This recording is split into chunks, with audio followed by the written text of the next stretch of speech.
The emperor, I think, kind of built in this appreciation of what was happening in the rest of the continent.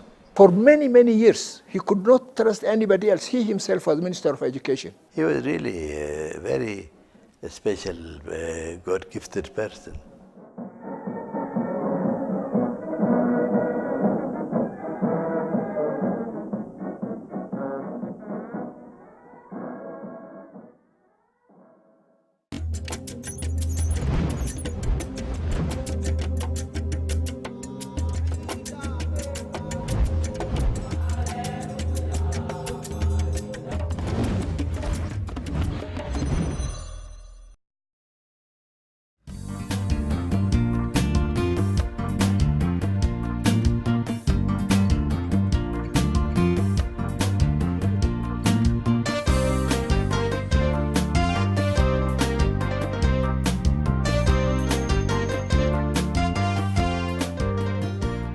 The story of Ethiopia's great monarch,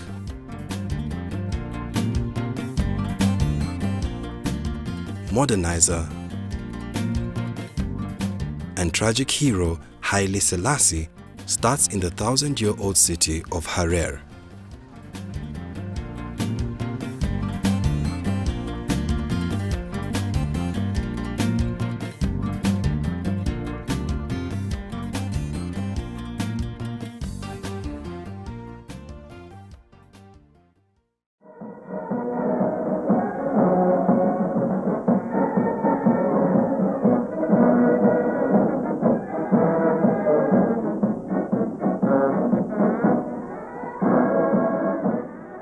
It was here in Harar that Rastafari, as he was known before his coronation as emperor, cut his political teeth.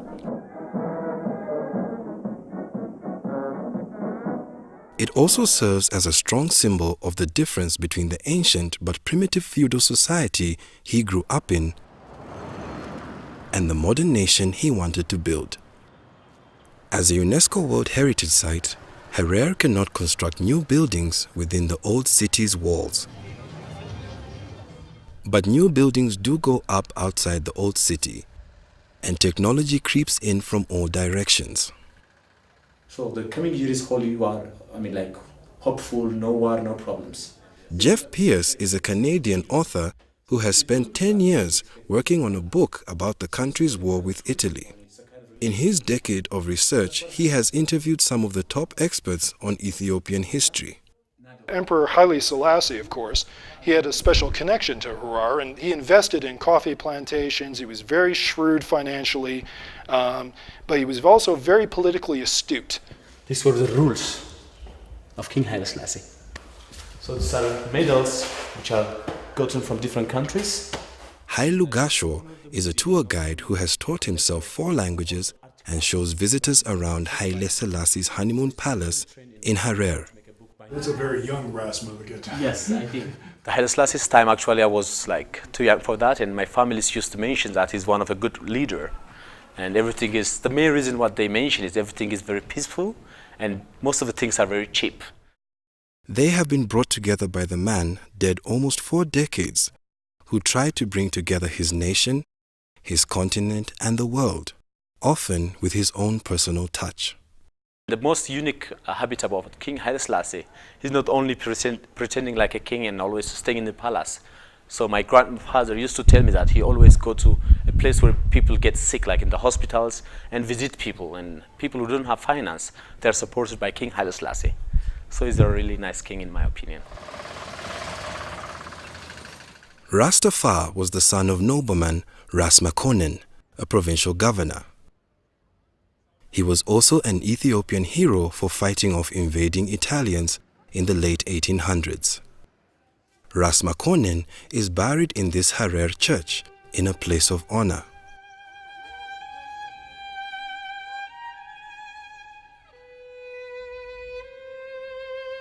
His compatriots who died repelling the Europeans are buried underneath the church.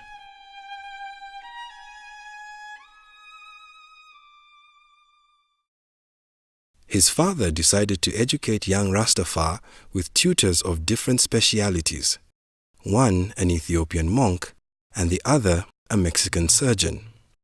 Ras Makonnen had two sons. Upon his death in 1908, his eldest, Yilma, inherited the post. 2 years later, he also passed away, and Rastafari became governor while still a teenager. If you want to understand the Ethiopian sort of feudal politics, it was really like Game of Thrones. It really was. Imagine this boy who's a duke, and he is given responsibilities to run this province at 14 years old. And he's trained by a Catholic priest. He's not trained by an Orthodox Ethiopian cleric. So already the other nobles are suspicious of this kid. At 24, he was appointed regent by Empress Zewditu, who used the young man to solidify her own hold on power due to his influential family. This made Rastafari heir to the throne, but he would have to survive some challenges to become emperor. When there was a rebellion against him, sometime around when he was regent and soon to become emperor, he was a fan of flight. And he got a plane, and they bombed and machine gunned the rebels. So you had these guys with spears and antique rifles and spears and shields coming out, and here's this biplane coming over, bombing you. Well, that ends that.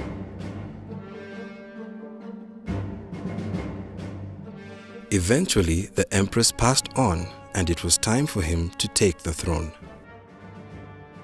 This moved him from Harar through the Ethiopian countryside to the new capital of Addis Ababa.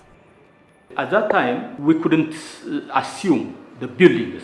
There are huts, different kinds of huts, and a very big house, maybe one commander of the army. The other low-level commanders, they built their huts around his home, around 11,000 people in Addis Ababa. And there is no road, you see. Nobody can assume that. Therefore, when Haile Selassie came to the power, very big buildings were churches.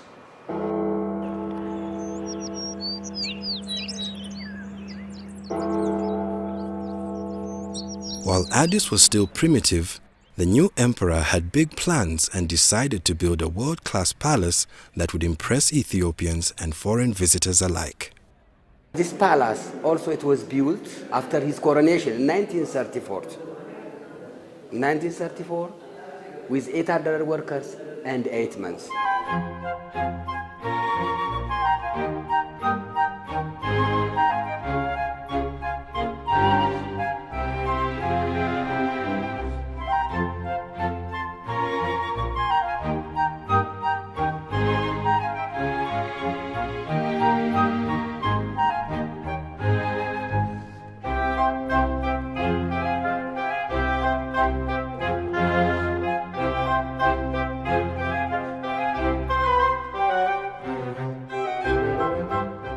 His palace is now part of a museum on the ground of the country's first university, which he himself founded.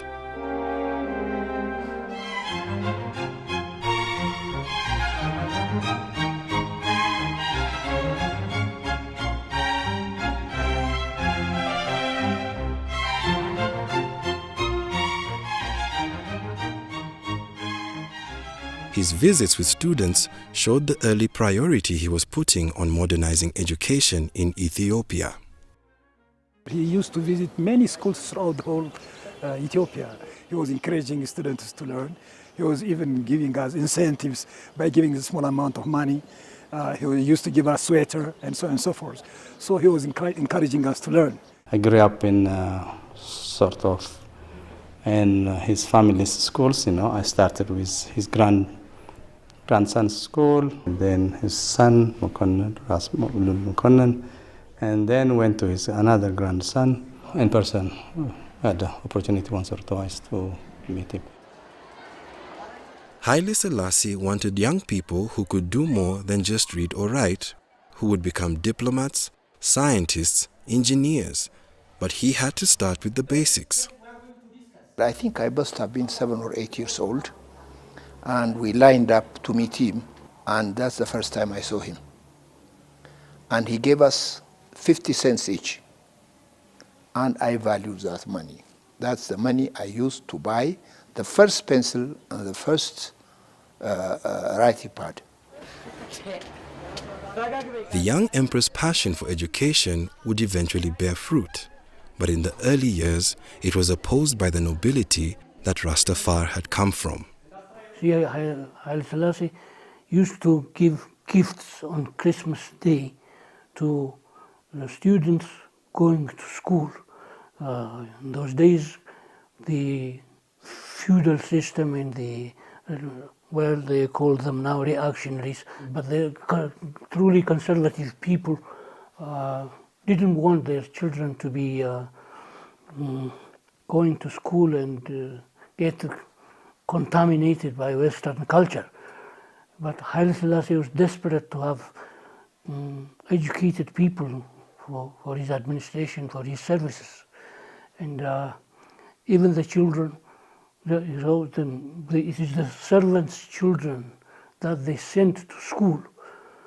And his first ministers were composed of mostly commoners, not from the nobility. In order to push forward his agenda for modern education, he needed to win over this nobility, which he did by supporting tradition.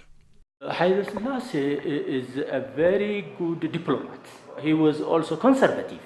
He tried to keep the tradition of Ethiopian people and the tradition of the monarchy, to keep his hierarchy. And he tried also to keep the throne.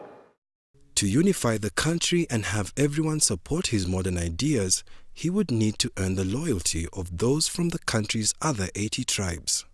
Ethiopia is a federal state. There are 83 ethnic groups who represent 83 ethnic groups. Perhaps King Haile Selassie from 3 ethnic groups, Amhara, Oromo, and Gurage or Silde. Therefore, what was the rest?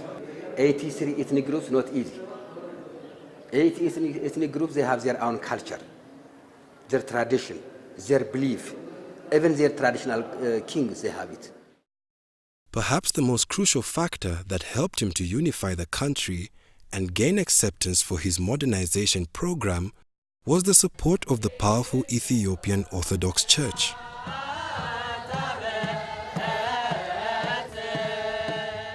Upon his coronation, he was renamed Haile Selassie, in the Amharic language, Power of the Trinity. As emperor, he became the head of the Orthodox Church, and by tradition had the religious right to rule. Before 1974, just the state and the religion, it was linked. Who coronated King Haile Selassie? By the church. That's why I said it. The churches, because the churches, it was belonging to for the king. He's more dominant. You cannot separate the churches and the kings. And also they have a power. Even also 1/3 of the land, it was belonging to for the churches. Of course, for us, we think he's like God, and he himself did not give us that coin, by the way. It's Abhanna, his treasurer, who goes out and hands coin, and our eyes are with him.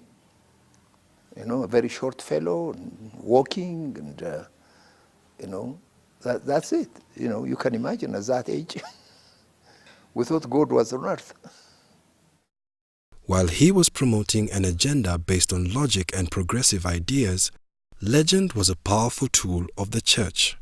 It claims a biblical relationship between its monarch and the famous Jewish leader and legendary wise man, King Solomon.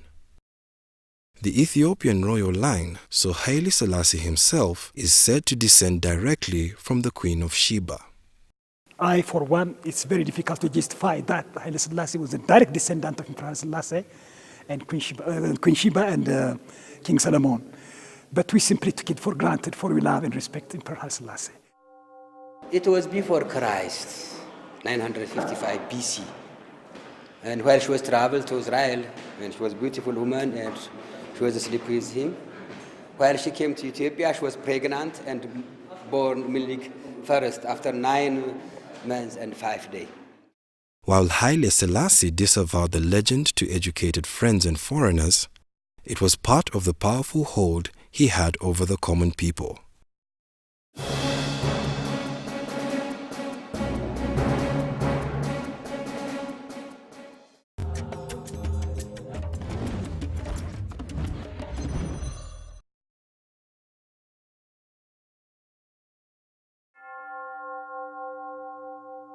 The emperor's religious authority would seem to make it easy to unify the nation. But he decided to use his personal touch to make people believe in his love for his country and its people. He was everywhere in Ethiopia. He was with car. Sometimes with helicopter, for example, 1965. He was with Queen Elizabeth in Gondar, Eritrea. Even they camping in Gondar city, we're almost 40 kilometers far from Gondar, and they were camping.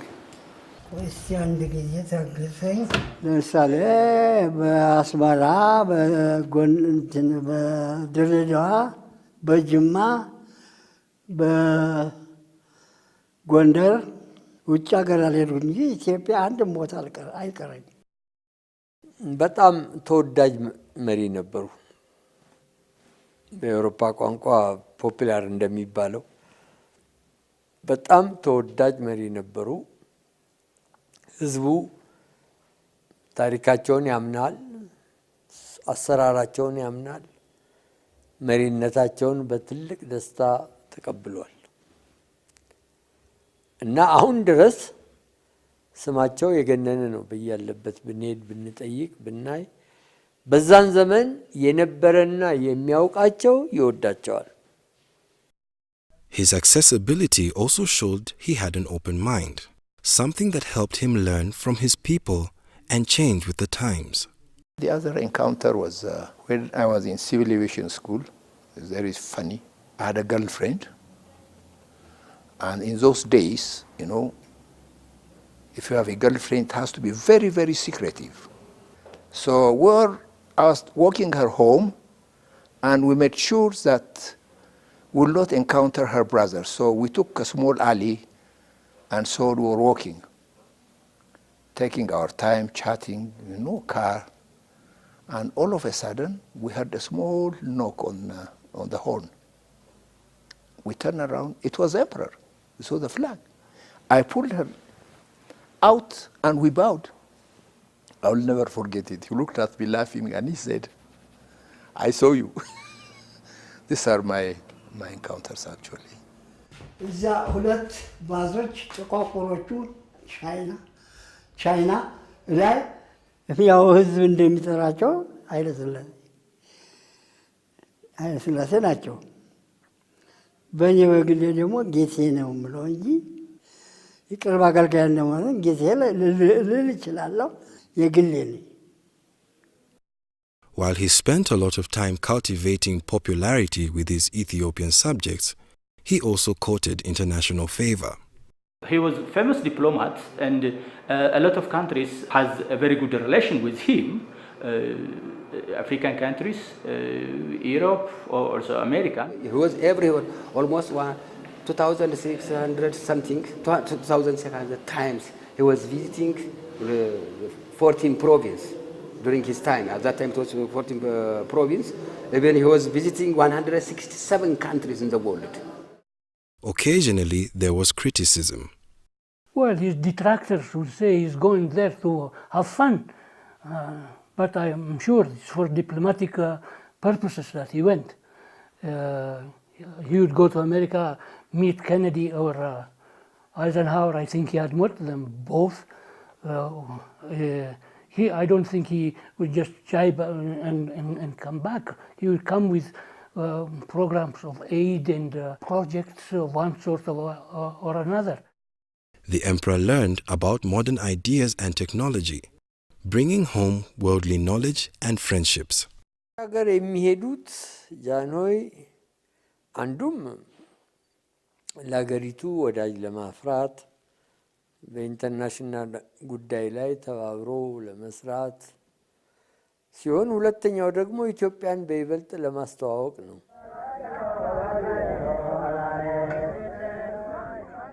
Haile Selassie anticipated globalization, even on the modest scale of the 1930s. In 1923, he signed Ethiopia up to be the first African country to join the League of Nations, the forefather of the United Nations.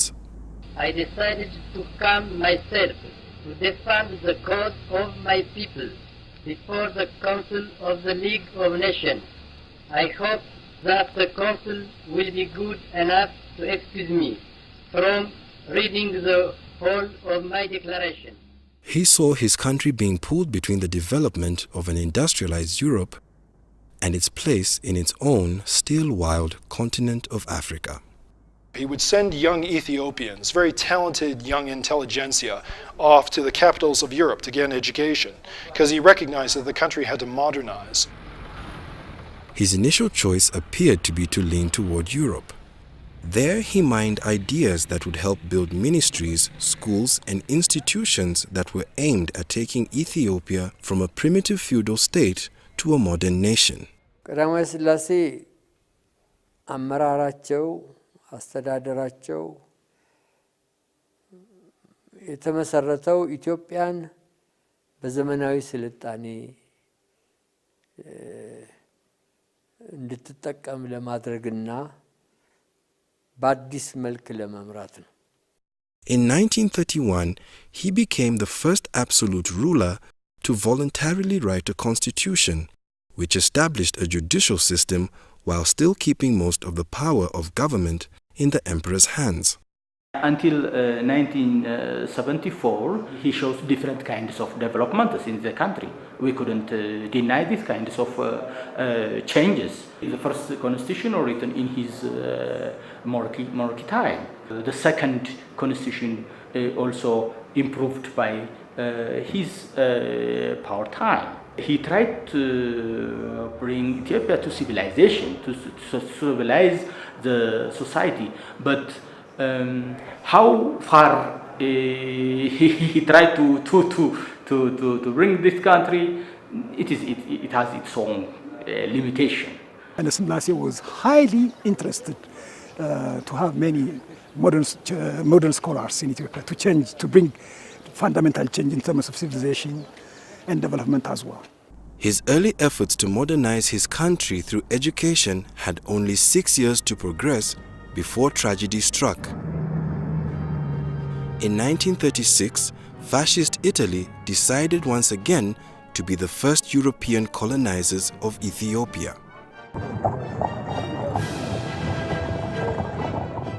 The entire world was fascinated by this war. It was on the New York Times, it was in the London Times. 20,000 black Americans were marching in Harlem over this war. There are battleships in the Mediterranean about to go to war with Italy over this war, and it was a precursor to the Second World War. It had a huge impact on world events. The emperor tried to use his connections to head off the Italian attack. He delivered an impassioned speech to the League of Nations, pleading for the world's interference.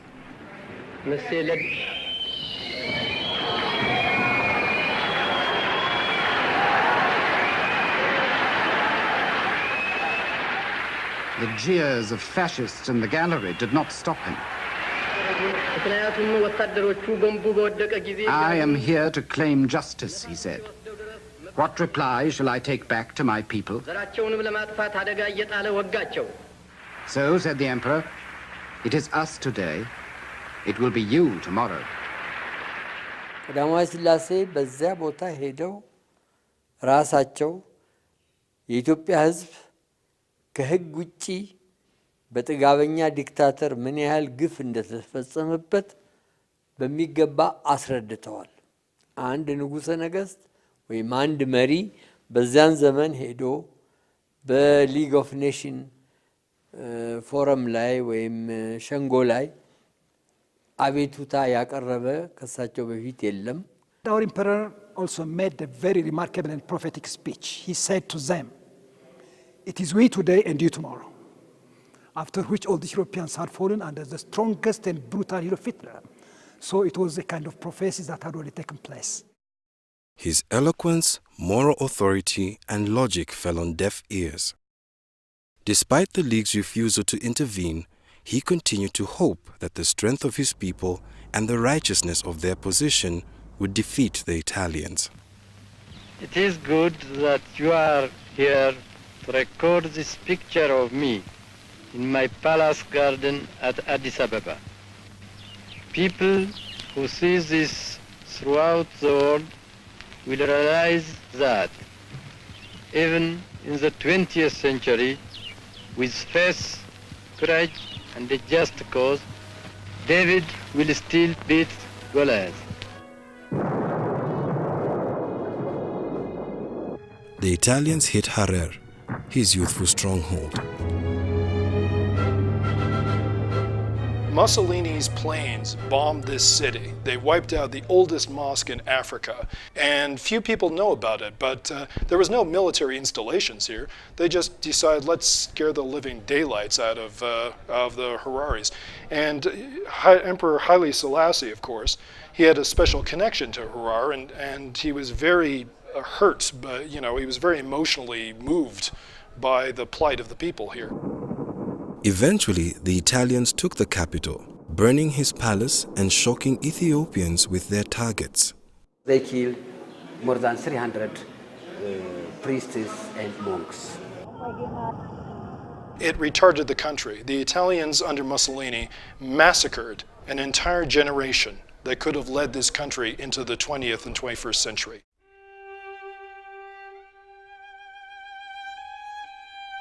Haile Selassie went into exile in Bath, England in 1936. He nearly died there practically of pneumonia and sickness because it was so cold, he wasn't used to the climate. He came back here, and I believe it affected his character deeply, that he was never going to give up control and never going to divest control to other people. For 5 long years, the emperor suffered in tough conditions, in damp cold weather until 1941. Once the Italians were chased out by Ethiopian freedom fighters operating from the countryside, he was welcomed home to reclaim his throne and once again try to unite and modernize Ethiopia.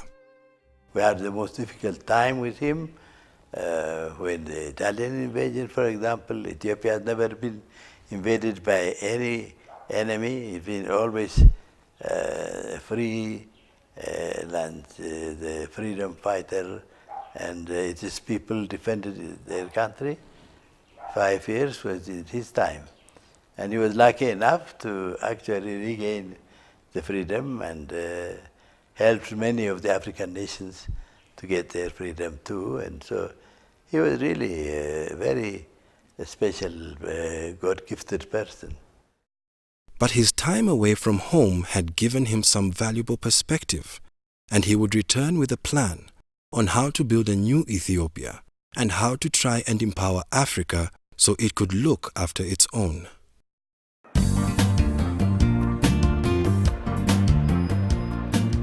The pillars he would build his modern Ethiopia on would be people, educators, cultural heroes, diplomats, engineers and mechanics, and even pilots. To try and connect Africans, he would build an airline and use his wisdom, charm, and diplomatic experience to move Africa forward toward an era of independence and unity.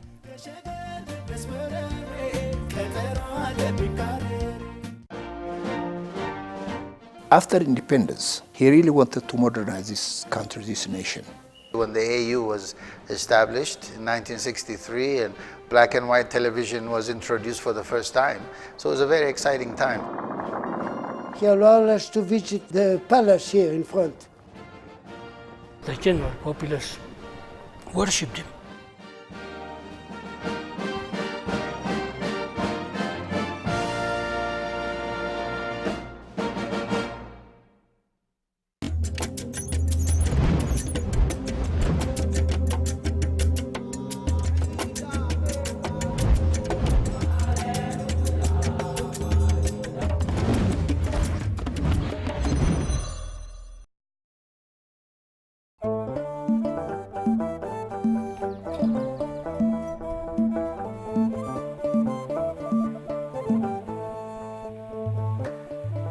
Haile Selassie's drive to modernize Ethiopia restarted with urgency after the Italian occupation ended and he was back in Addis Ababa.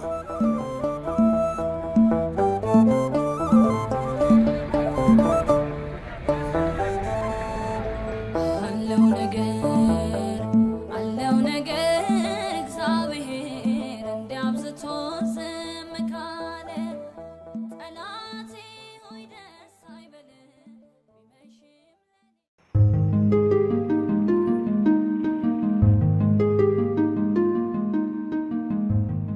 emperor's first order of business was to create an educated class of young people who could power his country forward with their intelligence and ability to adapt to new ideas in a rapidly developing world.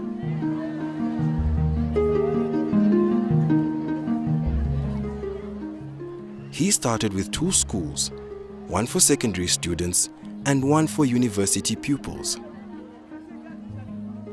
He made education his priority. As a matter of fact, for many, many years, he could not trust anybody else. He himself was Minister of Education.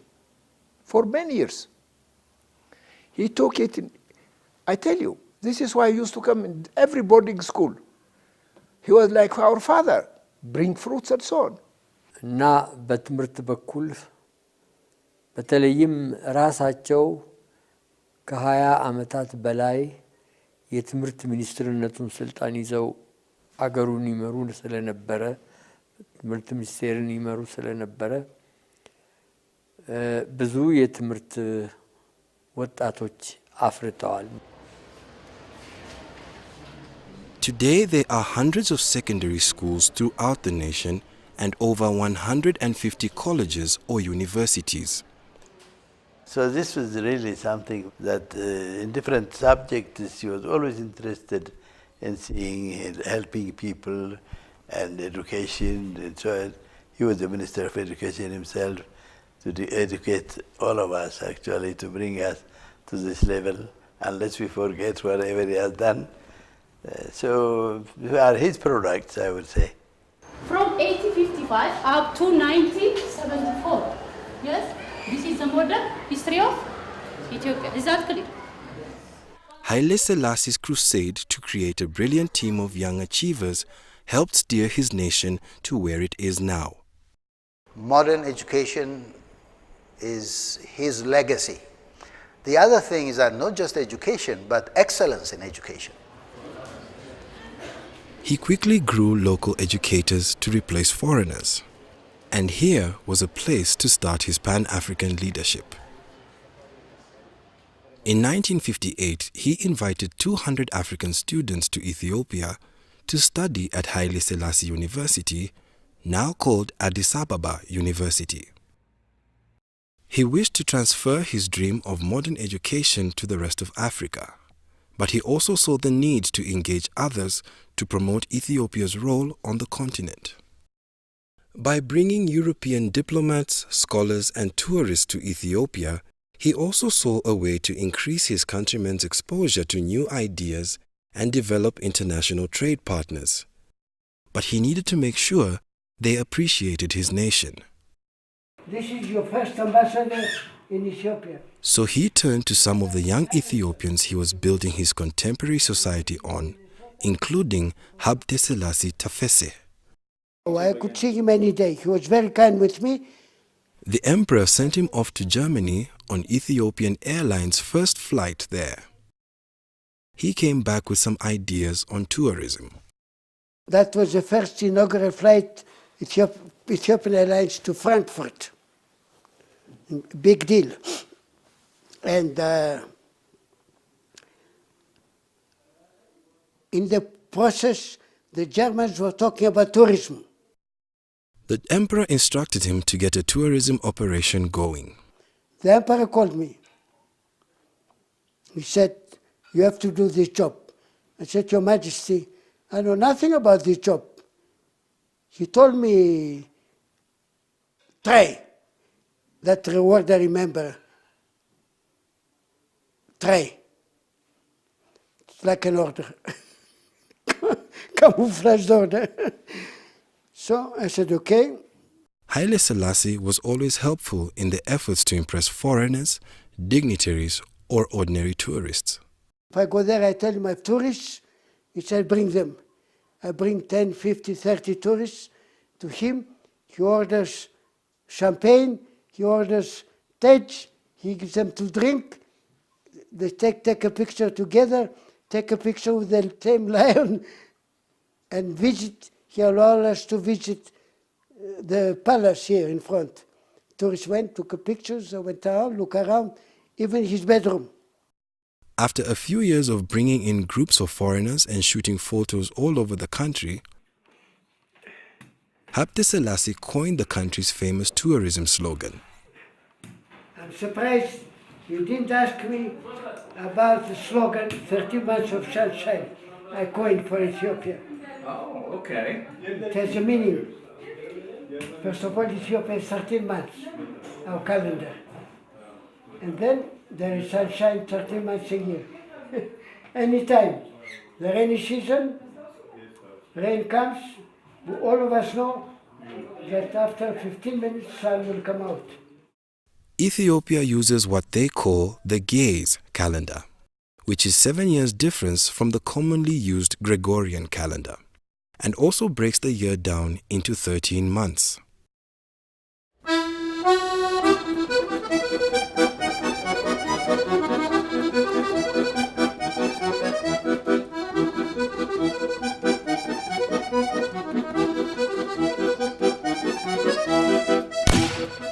Another area that enjoyed the emperor's personal touch was culture, and in particular, theater.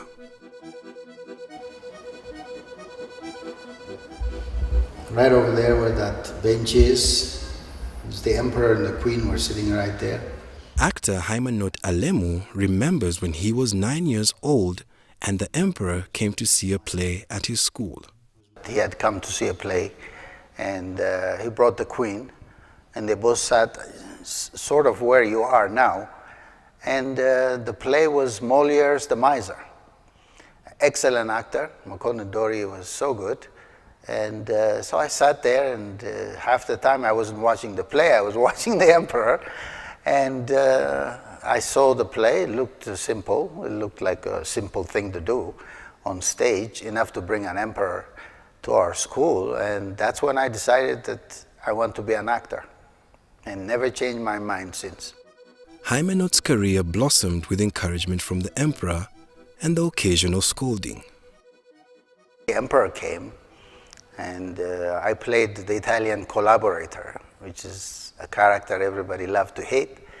And I have a very bad monologue where I really slam Ethiopia and Ethiopians, and he walked out of the theater and went to the palace. Then the 3 actors and the playwright were called to the palace and were given a dressing down. He was really upset.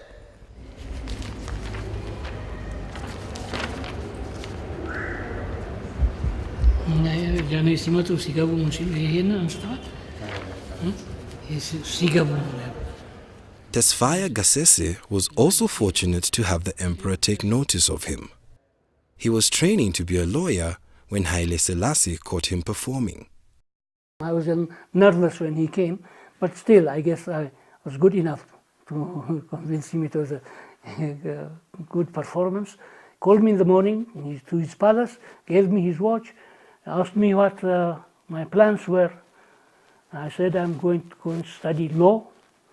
He said, I asked the minister beside him, how many students are going to study law? I think he answered 12. 12? Oh, that's quite a lot. So we have very many lawyers under training. We need someone in the theater. I said, they're the administrators of the theater, the managers and directors were white people. They didn't speak Amharic, the local language. And so he needs Ethiopians to replace them. So he said, it was a sort of an order, you go and study theater. I graciously accepted it, and I don't, I don't regret it at all. I'm very happy with the profession. And well, I'm a He ended up as the manager of the National Theatre, as well as starring in countless performances. His favorite was Hamlet. I played Hamlet also for the Emperor. That's another great play. That was the first Hamlet. I had were what we call first Ethiopian premieres by our prominent, later on prominent playwrights, were staged by me.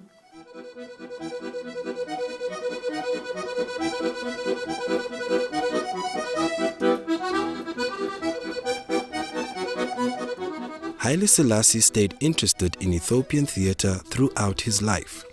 See, after him, that's what we missed. There were no leaders on, to see our productions. But he did attend comedies or historical plays or tragedies.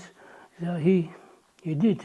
And even before the Italian invasion and the establishment of proper theaters in the country, he used to invite people who wrote dialogues or pieces of theater to his palace for when his children got married, or from wedding parties and things like that. And he gave prizes to the writers and to the actors.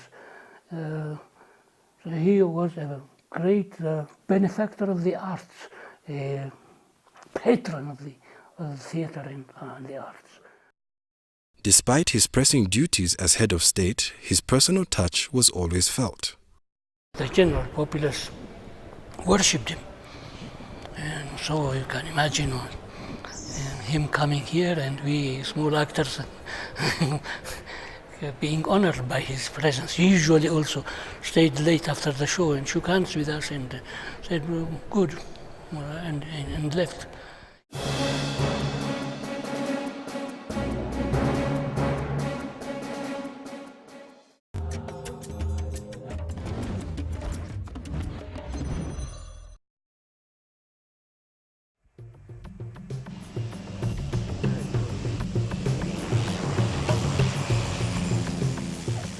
After Ethiopia suffered at the hands of the Italian Air Force during the 1930s occupation, one might guess that the emperor might have wanted one of his own for defensive purposes.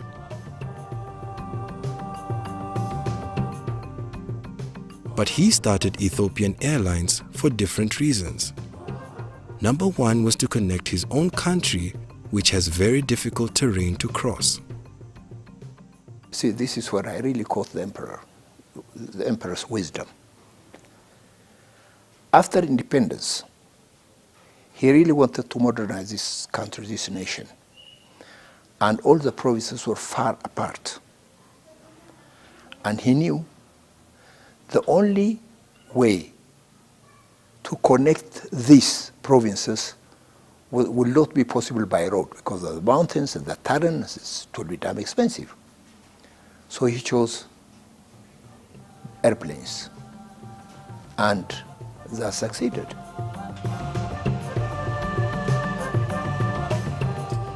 He also saw the airline as a way to link Africa with Ethiopia as its center. ጃንሆይም በስልጣን በነበሩበት ዘመን ለዚህ ለኢትዮጵያ አየር መንገድ ልዩ ትኩረት ሰጥተው ልዩ ክትትል እያደረጉ በየጊዜው የሚለማበትንና የሚሻሻልበትን መንገድ ከፍተውለታል። And that really put the nation together. And gradually we wanted to extend this to the rest of Africa. And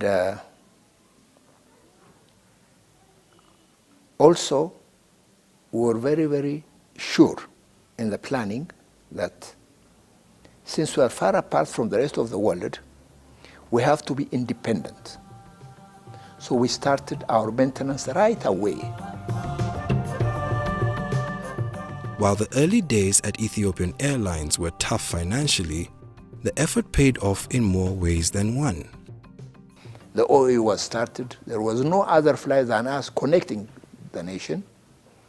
And I remember, I forgot the date now, IATA came up, but before IATA, every airline used to pay the tickets he wants to sell, for whatever price he wants to quote.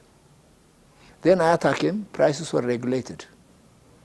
All major airlines of the world were broke. Ethiopian Airlines made money.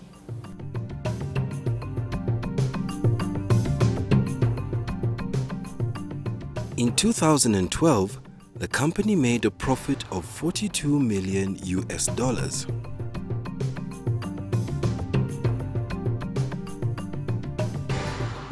Connected to the rest of the world and Africa by air, Haile Selassie now became Africa's biggest champion, uniting the continent through the Organization of African Unity, or OAU. እኛ አፍሪካውያን በአሁኑ ጊዜ በዓለም ላይ የተለየ ስፍራ ይዘናል። He wanted to move the continent forward in terms of trade and security to help everyone progress. He saw an opportunity to lead a post-colonial Africa from Addis Ababa, to show them how a modern, independent African nation could achieve great things. Ethiopia has never been occupied, by the way. For 5 years, Italians say we are their colonies, but they were able to monitor only the towns. All the other countryside was controlled by the freedom fighters, Arbenyot you call them. And because of that, because our independence for centuries, we felt responsible to lead the rest of Africans, to come to that standard. Because they are new. They do not have actual governments like us in history. There were 33 leaders of the African nations, which are united for the first time. And this was his luck. And he's regarded as the father of the other African nations as well. Many of Africa's independence leaders went to the emperor for inspiration, advice, and even material support. Such men as Kwame Nkrumah, Jomo Kenyatta, Julius Nyerere, Kenneth Kaunda, and even Nelson Mandela. Many of them, they were really giving him recognition for what he has done. And we had like Kenyatta and many others, I mean like Nkrumah. ዛሬ በሰፊው ይነገርላቸዋል፣ ታውቆላቸዋል። እሳቸው የአፍሪካን አንድነት ለመመስረት በዚያን ዘመን ከነበሩት መሪዎች ጋር እየተነጋገሩ እየተስማሙ በአዲስ አበባ ከተማ ላይ ከፍተኛው ስብሰባ እንዲደረግና የአፍሪካ አንድነት ቻርተሩ እንዲፈረም ያደረጉት እሳቸው ናቸው። We had a good appreciation about Pan-Africanism, and eventually when the AU was established in 1963 and black and white television was introduced for the first time, so it was a very exciting time. So it was, the emperor, I think, kind of built in this appreciation of what was happening in the rest of the continent in our young minds.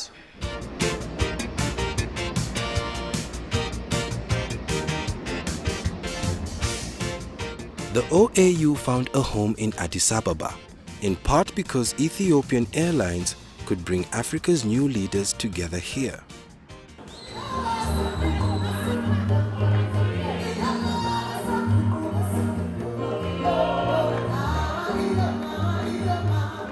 Having just celebrated its 50th anniversary and now called the African Union, the organization boasts many achievements.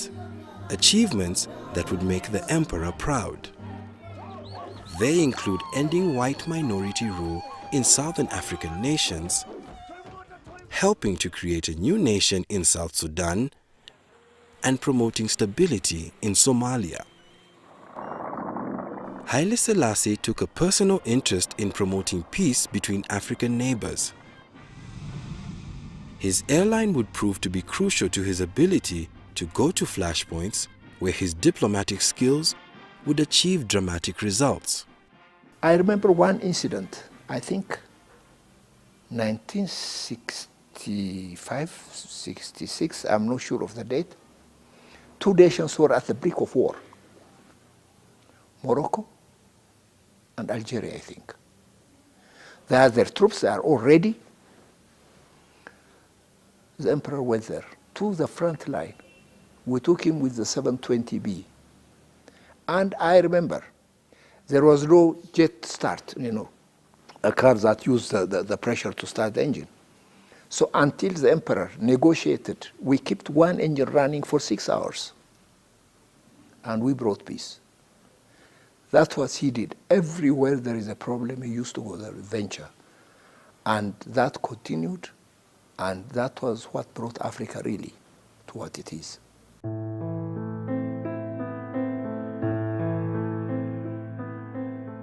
His jetting off to solve other people's problems didn't keep him from paying attention to his own family.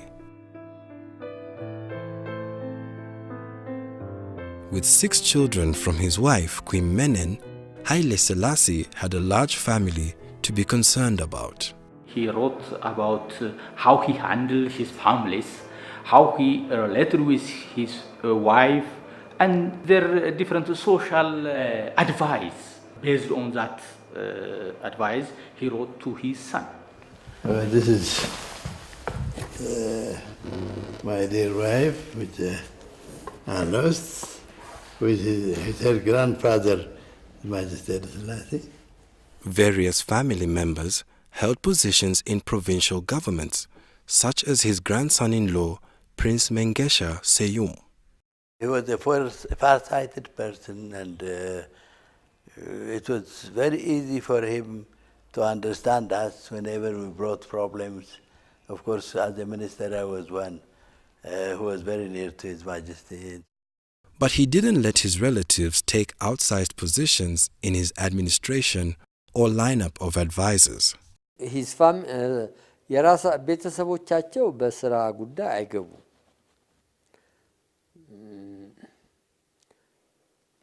አንዳንድ ስራ ላይ የተካፈሉ ይኖራሉ። ነገር ግን እኔ ጃኖይ ዘመድ ነኝ፣ እኔ ጃኖይ ልጅ ቤተሰብ ነኝ ብሎ በአንዳንድ ሀገሮች እንደታየው ስልጣን አልታየም። He was worried about his wife's health, but as far as I know from that letter, their relation was very good.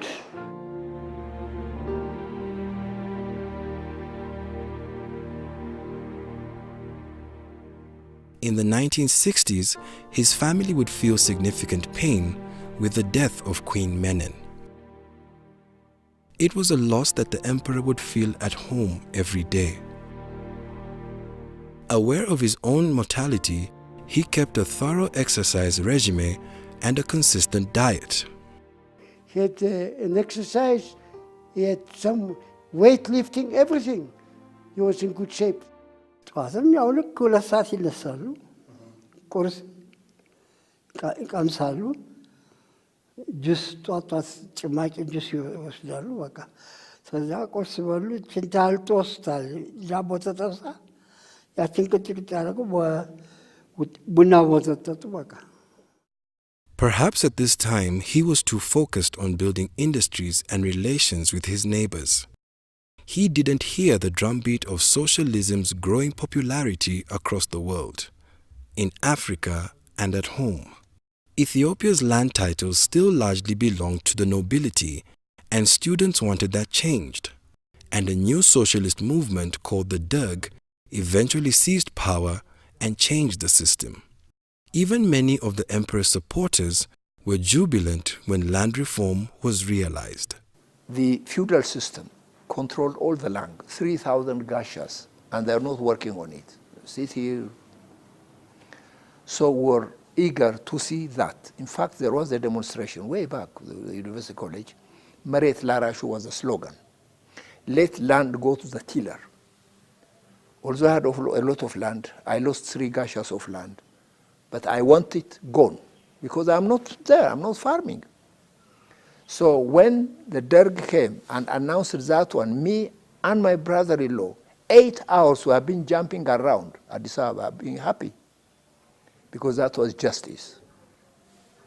It must have stopped there. But things continued. You know, we're not politicians, we're just, that was the idea, being fair. But the new regime would target the monarchy. We knew that they arrested him. He was somewhere around us, because they kept records there.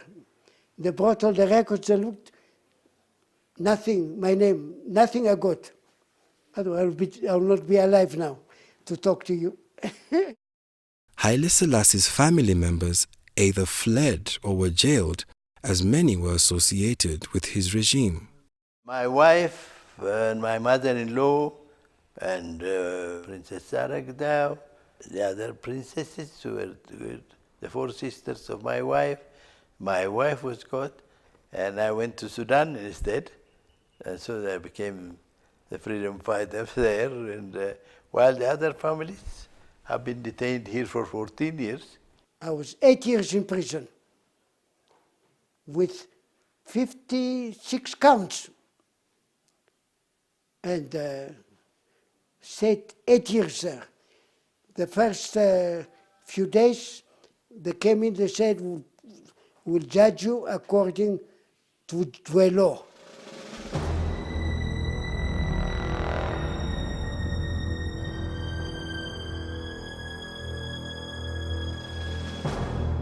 The emperor himself received the ultimate punishment.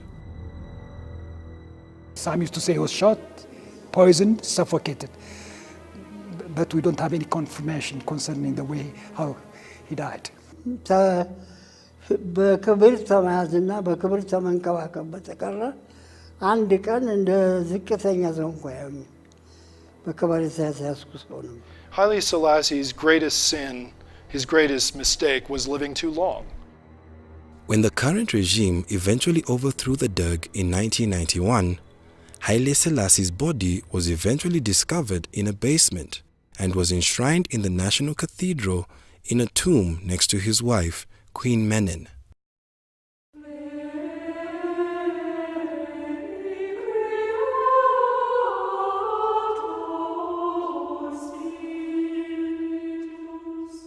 Here we have 2 historical tombs. This one belongs to Emperor Haile Selassie, and that one belongs to his wife, Empress Menen. She died of natural cause 50 years ago. Gone but not forgotten, people will continue to look back on the remarkable life of Ethiopia's modern emperor.